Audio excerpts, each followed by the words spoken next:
O tema, de fato, é bastante complexo. Eu diria para vocês que não é simples, porque não está muito vinculado ao nosso dia a dia. Entretanto, o aspecto principal é de muito fácil percepção. Nada que vá atrapalhar a gente, de modo geral, a entender o que é que se passa aqui com o trust, né? O ponto principal, e eu logicamente agradeço muito a professora Ana Luísa Nevares, que evidentemente é a coordenadora científica aqui do nosso congresso, fez uma escolha que me instigou a buscar outras soluções que a gente tem aqui no Trust no Brasil, e também agradecer ao Luiz Paulo Guimarães. Luiz, logo no começo esqueci de fazer essa referência, mas você está aqui de parabéns pelo evento que fez, né? E a Ana Luísa escolheu esse tema e pediu para a gente seguir com esse tema. E vejam, nós temos um cardápio interessante hoje no Brasil sobre o planejamento sucessório, né? E esse cardápio passa por uma série de soluções que a gente pode levar adiante, dentre as quais, aí eu estou trazendo nesse slide, a escolha da alteração do regime de bens, ou mesmo do regime de bens, a alteração do regime de bens, ou o regime de bens antes da gente casar, né? As doações para os herdeiros com reserva de usufruto também, que a gente costuma usar muito, inclusive esse talvez o maior uso que a gente faça nos planejamentos sucessórios, né?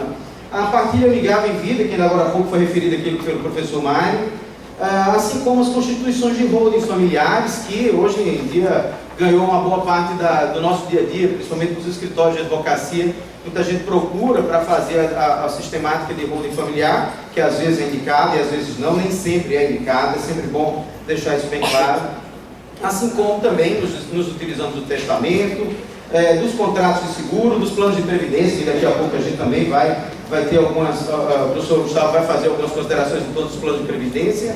E agora a nossa grande, o ponto que interessa a gente aqui é se o trust entra ou não nessa lista, como é que ele poderia entrar nessa lista um pouquinho mais adiante. Vejam só, primeiro aqui, sobre o conceito de trust, né, que é um aspecto que eu tenho certeza que muito pouca gente tem uma vinculação a essa matéria, e não custa nada a gente ver o conceito que é trazido pela própria Convenção de Haia sobre a aplicação do trust, que nós temos uma convenção desde 1985, o Brasil não é signatário dessa convenção, e ali no artigo 2º da convenção ele diz que para os propósitos desta convenção, o termo trust se refere às relações jurídicas criadas inter vivos ou após a morte por alguém que é outorgante, depois eu vou melhorar essa colocação aqui, que coloca os bens sob controle de um curador para o benefício de um beneficiário ou alguma finalidade específica.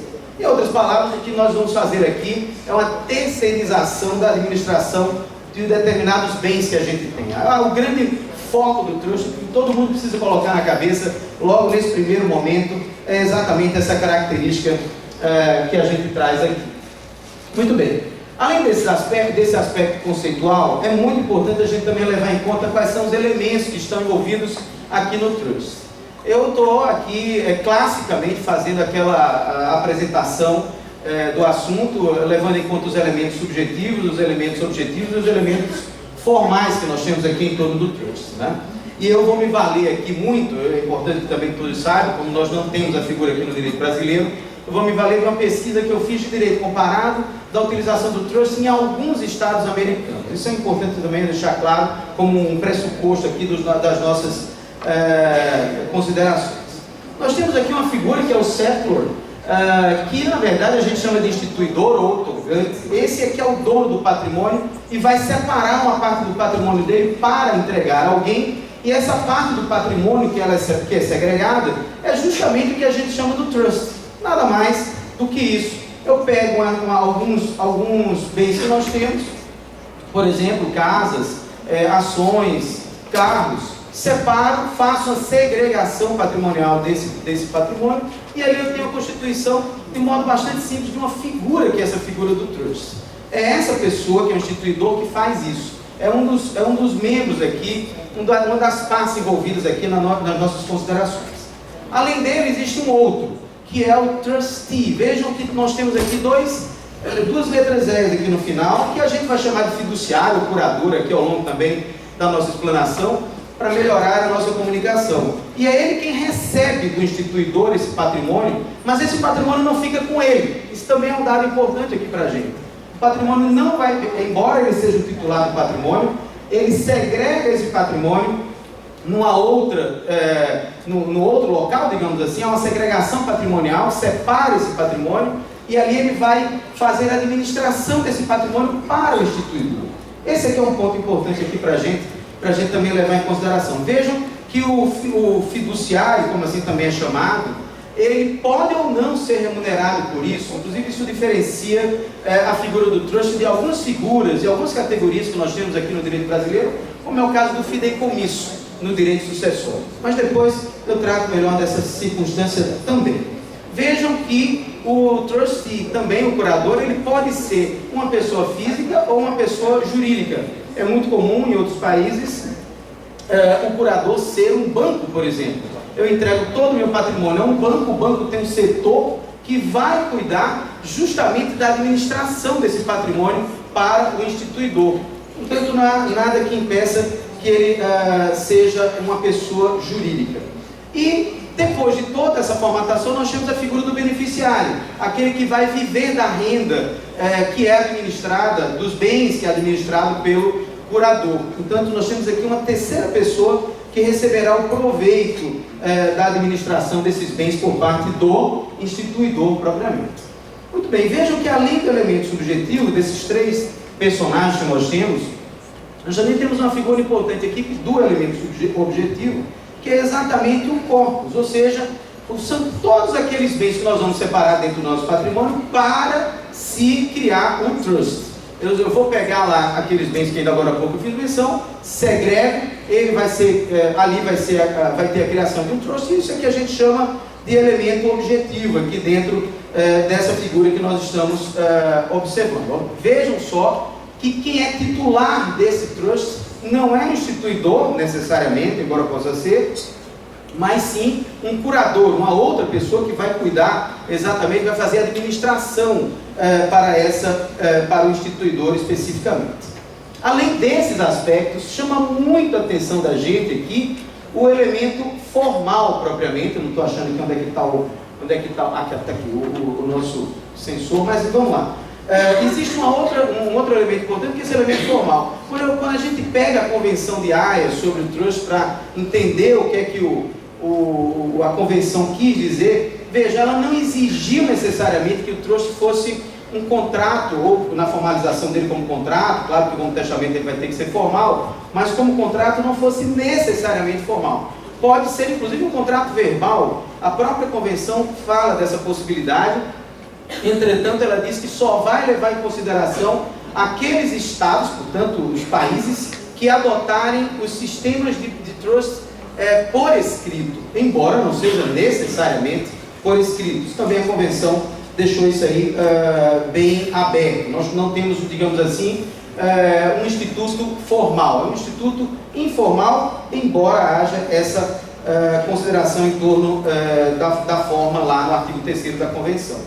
Muito bem, vejam que, como ainda agora há pouco eu disse também, esse é um instituto que tanto pode ser aplicado em ter vivos ou causa morte, ou seja, nós podemos criar o trust por contrato, por ato inter vivo, por declaração do próprio instituidor, ele sozinho pode declarar a instituição do trust, isso também é uma figura interessante, como também pode fazer isso através de testamento, como acontece muito regularmente nos Estados Unidos, em razão das questões tributárias que existem lá nos Estados Unidos especificamente.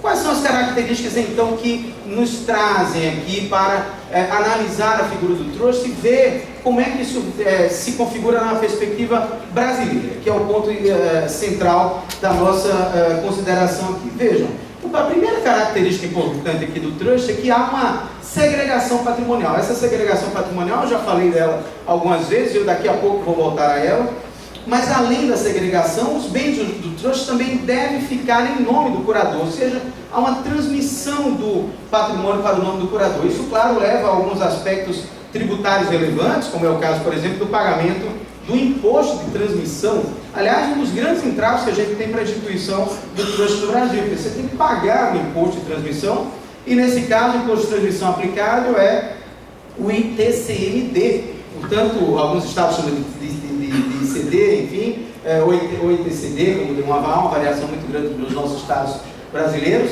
mas há que se pagar esse imposto, que por enquanto no Brasil, na maior parte dos nossos estados, tem uma variação de 2% a 8%, inclusive quando a gente conversa com algumas pessoas que estão ligadas nessa questão da tributação na herança, há uma tendência da gente ter um aumento na tributação. Aliás, nós temos uma na herança e na doação, né?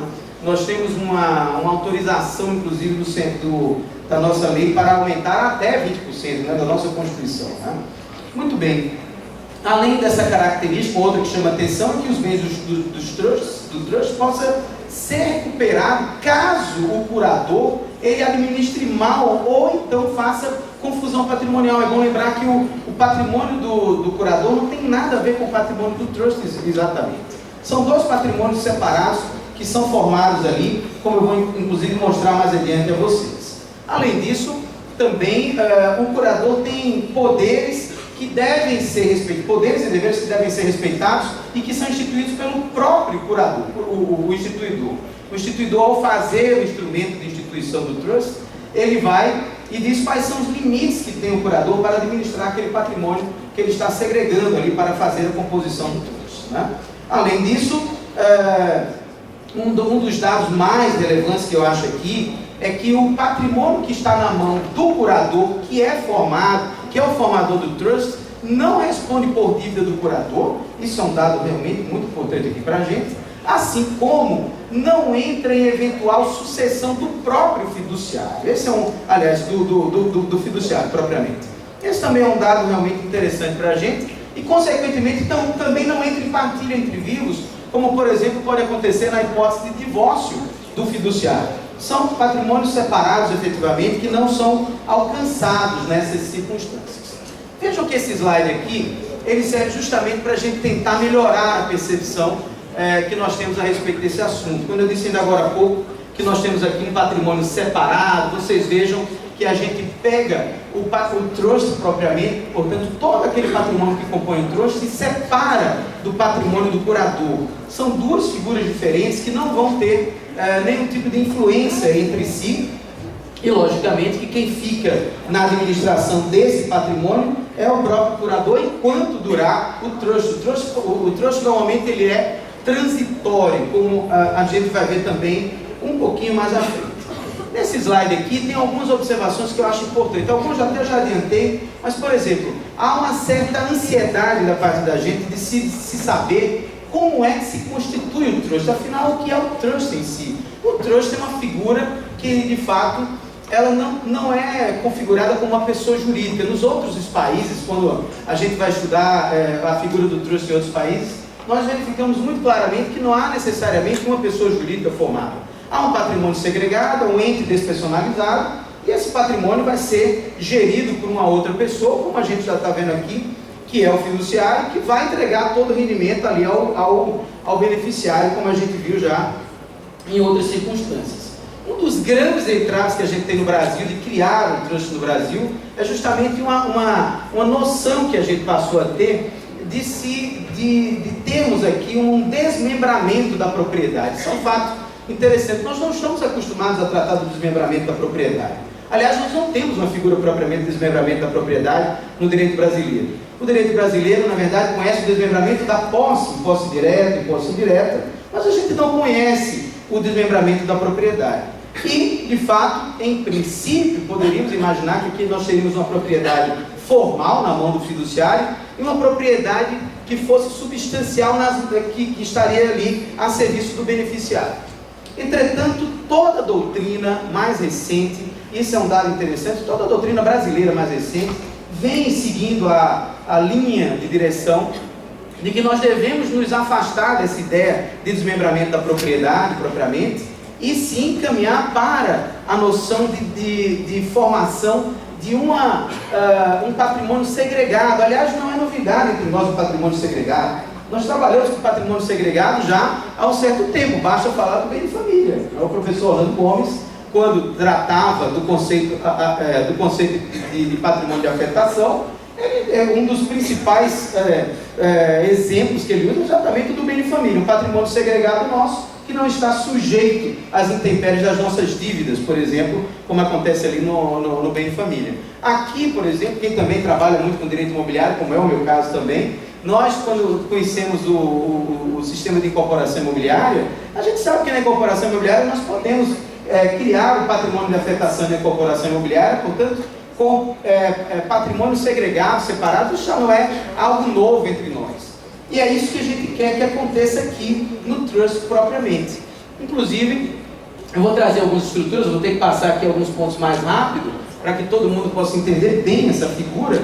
Vejam só esse slide aqui, me parece que ele acaba resumindo bem o que eu estou dizendo aqui para vocês. Vejam só, esse figurante aqui, esse personagem amarelo, que é o fiduciante, que é o instituidor, aquele que vai criar de fato o trust, né, que ele vai criar o patrimônio que vai ser entregue ali ao fiduciário. E o fiduciário é aquele azul que está ali em cima, que vai receber o patrimônio em propriedade e depois vai destacar dele o patrimônio dele, o patrimônio do trust propriamente. E depois esse trust vai render algo, aquele patrimônio separado vai render algo que vai ser entregue ao beneficiário. Vocês vejam que nós temos aqui uma terceira figura em verde, que é exatamente a figura do beneficiário. Vejam que esse é um dos modelos mais tradicionais de trust quando a gente vai analisar nas nossas configurações no direito comparado, mas não é a única. Não é a única efetivamente. Por exemplo, muita gente pergunta também, quando nós estamos tratando do trust, se o próprio instituidor pode ser o beneficiário. E vocês vejam que nesse slide aqui eu estou tirando aquele personagem que era o verde ali, que era exatamente o beneficiário, para mostrar que o próprio instituidor pode também ser o beneficiário do trust, né? Ou seja, eu vou entrego o meu patrimônio ao fiduciário, o fiduciário separa o patrimônio em trust, propriamente, na constituição do trust, ele rende, administra para mim e depois me devolve os benefícios que aquilo ali possa gerar. Por exemplo, se uma pessoa que não tem o tempo de cuidar disso, do meu patrimônio em si, eu posso criar a figura do trust exatamente com essa finalidade especificamente. Aliás, é bom lembrar que o trust ele tem como regra essa criação de um patrimônio separado com uma determinada finalidade. Isso também é um dado que é muito importante para a gente. Uma das figuras mais interessantes que nós temos aqui é essa do instituidor que cria o trust. Ele mesmo cria o trust, ele mesmo é o fiduciário, administra em favor dele próprio, mas não pode ser só dele próprio. Ele tem que ter outros beneficiários na legislação que eu analisei para trazer aqui essas explanações para vocês. Ou seja, se só tiver o instituidor azul aqui embaixo sendo beneficiário, essa figura não pode acontecer. Mas se tiver mais de um beneficiário, ela é permitida na legislação que nós analisamos, principalmente no caso dos ingleses e dos americanos em alguns estados americanos propriamente. Muito bem. Os aspectos sucessórios, que é o que nos interessa, e eu infelizmente estou com um tempo bastante curto agora. Vejam, a grande vantagem do trust é de fato uma flexibilidade muito grande que nós temos na questão sucessória. Por exemplo, eu vou ter que nomear, analisando instrumentos de trust, eu vou nomear o meu trust, vou dizer aqui que o trust é o João da Silva Trust, por exemplo, é assim mesmo que é feito, uma figura extremamente simples de se fazer, de se constituir, nada de muita profundidade, digamos assim. Depois eu vou dizer quais são os bens que estão afetados e vou dar os poderes ao instituidor, mas, por exemplo, pode ser que o próprio instituidor venha a falecer. Ele falecendo durante a existência do trust, o trust ele é transitório, né? Eu vou entregar o meu patrimônio ao beneficiário. Posso dizer que eu entrego o meu patrimônio ao beneficiário.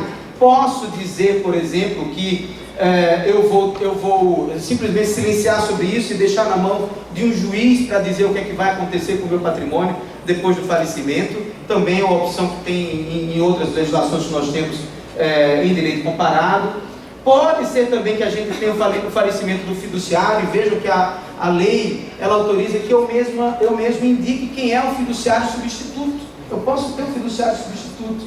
O fiduciário, aquele que vai cuidar do meu patrimônio, morreu. Não há sucessão do patrimônio que está com ele, porque o patrimônio está segregado. O que é que eu vou fazer? Eu vou nomear outro fiduciário, que aliás eu já posso deixar isso bem estabelecido ali no próprio contrato de constituição do trust quando eu faço, ou mesmo no testamento, quando já deixar ali já isso bem posto. Eu também já posso pensar no sucessor do fiduciário. Vejam, eu estou deixando o fiduciário, mas também quero que já deixar indicado outro fiduciário, que é o sucessor do fiduciário, que pode falecer ao longo do tempo também. em alguns instrumentos que foram analisados também havia essa figura, o que é muito interessante. Por último, pode ser que haja, evidentemente, o falecimento do beneficiário, e se houver o falecimento do beneficiário, você pode ter também substituição de beneficiários ao longo da instituição do trust, né? E se isso acontecer, eu posso ter a indicação de um segundo beneficiário ou refazer uma indicação de beneficiário no trust que esteja ali eventualmente em andamento. Claro que alguns trusts permitem a alteração da sua configuração ao longo da sua existência, outros não. Vejam, eu estou com um tempo extremamente limitado e existe aqui ainda um outro aspecto que eu acho muito importante para a gente, que é a comparação com outras categorias jurídicas que não se confundem efetivamente com trusts. Como acontece, por exemplo, com o fideicomisso, né? No fideicomisso, a figura do fideicomisso, nós temos ali o testador, normalmente, uma figura de direito sucessório, a figura de um fiduciário, que não se confunde com o fiduciário aqui no trust, e a figura de um fideicomissário, né? Lá no fideicomisso, nós não temos uma figura muito parecida aqui mesmo com o trust, tendo em vista que o próprio instituidor, aliás, o próprio fiduciário, ele pode tirar proveito lá dos bens que ele recebe em razão do fideicomisso, o que não acontece com o trust propriamente, né? Isso é também um aspecto relevante para a gente. Não se confunde com o usufruto, porque quem tira proveito no usufruto é o próprio usufrutuário, enquanto que no trust quem tira proveito são os beneficiários. Eu administro para outros, no usufruto eu fico com o fruto, com a fruição do próprio bem, né? E ainda tenho também a distinção em relação ao instrumento ao mandato, porque no mandato nós não temos direito de propriedade do mandatário propriamente, né? O mandatário ele não tem propriedade como tem o trustee, né? Portanto o fiduciário ali no trust propriamente. Também não se confunde com a fundação, embora seja muito comum a gente achar que é muito semelhante à fundação, mas a fundação ela é evidentemente bem fiscalizada pelo Estado aqui no Brasil. Nós temos que, para criar a fundação, ou mesmo para ter depois a fundação, nós precisamos da autorização do Ministério Público, que não acontece de forma alguma em outros países com a configuração do trust. Também não se confunde com doação, nem muito menos com sociedade. Aliás, eu trouxe aqui um quadro comparativo com sociedade, justamente para a demonstração das holdings, que muita gente acha que pode fazer o mesmo com as holdings. Na verdade, não se pode fazer a mesma configuração com as holdings por um motivo muito simples. É que o trust, ele não é regido por normas de direito societário. O trust é regido por normas que advêm da autonomia privada. As partes constroem as normas que acham que seja conveniente para eles. No caso das holdings familiares, nós temos um sistema regido pelo direito societário aqui. E sendo regido pelo direito societário, evidentemente nós temos uma série de amarras. Mas não há dúvida nenhuma que uma configuração como essa, que imaginem só, o pai e a mãe aqui embaixo, que integraliza patrimônio numa holding patrimonial. Aliás, o que é muito comum a gente fazer hoje. Só que nós estamos, à medida que o tempo passa, fugindo do fisco. E para fugir do fisco, a gente já empurrado pelo próprio fisco, a gente já tem criado uma outra figura, que é a holding da holding. Então a gente cria uma outra holding ali em cima. O que é que eu faço? Ponho todos os meus familiares na segunda holding que está lá em cima, que vai ser dona da holding intermediária. E essa holding intermediária eu deixo ali 99% dessa holding tendo sido proprietário aquela holding lá de cima, onde está todos os meus familiares. Deixo só uma pequena porção aqui de cotas para uma outra terceira pessoa, que é o administrador, que poderia figurar como se fosse o curador lá no trust propriamente. Portanto, a gente pode tentar copiar no Brasil uma figura parecida com o trust, mas isso não é trust. Isso é um ponto que é importante para a gente. Nós não temos a figura aqui propriamente no nosso país. Em notas conclusivas, já aqui realmente com um tempo extremamente estourado, me desculpem profundamente isso, mas eu não poderia deixar de trazer essas conclusões que são importantes dentro dessa fala. Eu, sinceramente, vendo aqui, inclusive o professor Mário falando, não vejo nenhuma motivação atual para nós não termos o trust no Brasil. Acho que a gente já está bastante amadurecido para isso. Claro que nós temos as limitações legais, e se nós temos as limitações legais, nós deveríamos criar a figura com as limitações legais próprias do direito brasileiro. Não vejo problema também nenhum nesse sentido, né? Nós já convivemos com figuras de patrimônio afetado, como é o caso do patrimônio de afetação na incorporação imobiliária, e outras figuras também que nós temos dentro do próprio setor financeiro, como a vinculação de títulos de crédito que a gente emite em substituição de crédito imobiliário, por exemplo, que também é um patrimônio segregado. Portanto, nós já trabalhamos com isso, falta apenas a gente regrar e, logicamente, dentro do sistema que a gente tem no Brasil, inclusive de limitação de tratar de herança de pessoa viva, tendo em vista que um dos grandes entraves que nós temos aqui é o medo que as pessoas têm do trust significar, na verdade, um mecanismo de fraude à sucessão. Mas mecanismo de fraude à sucessão nós temos com ou sem trust.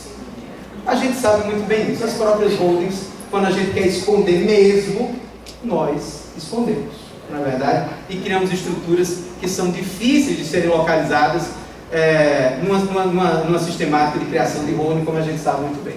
Portanto, se o susto foi esse, vamos esquecer isso, vamos regrar e vamos fazer com que um sistema extremamente flexível e bom para a nossa sucessão, bom para as famílias brasileiras, seja posto em prática também aqui no Brasil. Eu acho que a perspectiva é uma perspectiva positiva, nós certamente teremos a instituição. Nós temos um projeto de lei tramitando no Brasil a respeito do assunto, que está sendo chamado como projeto de lei da propriedade fiduciária. Na verdade, a propriedade fiduciária lato sensu, e nós já temos a propriedade fiduciária também em outras circunstâncias no Brasil, portanto, nada que seja uma grande novidade entre nós. Com isso, lógico que a gente também tem também os problemas tributários, como eu já falei ainda agora há pouco, e eu gostaria demais de agradecer. Sei que o tema não é um tema, digamos assim, muito tranquilo, em razão de não ser um tema muito do nosso dia a dia, mas é um tema importantíssimo para a gente. É um tema que um congresso dessa magnitude realmente deve tratar, todos devem conhecer de um certo modo, até mesmo para aplicação com eventual clientela fora do Brasil, já que em alguns outros países isso é muito bem aceito. Por último, eu gostaria muito, primeiro, de fazer uma homenagem a uma aluna especialíssima que está comigo hoje aqui na sala, que é a minha esposa, que está me acompanhando aqui. Muito bem!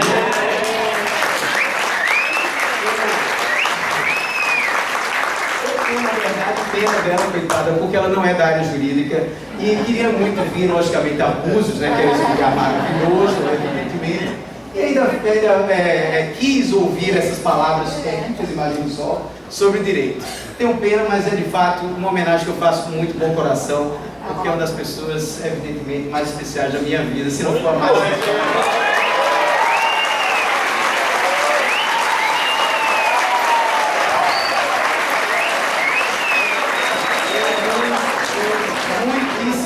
Obrigado pela atenção de todos. Eu sei que no Congresso de Direito de Família não poderia deixar de ter, ao final, depois do tema tão técnico, um momento de grande afeto. Muito obrigado e até a próxima.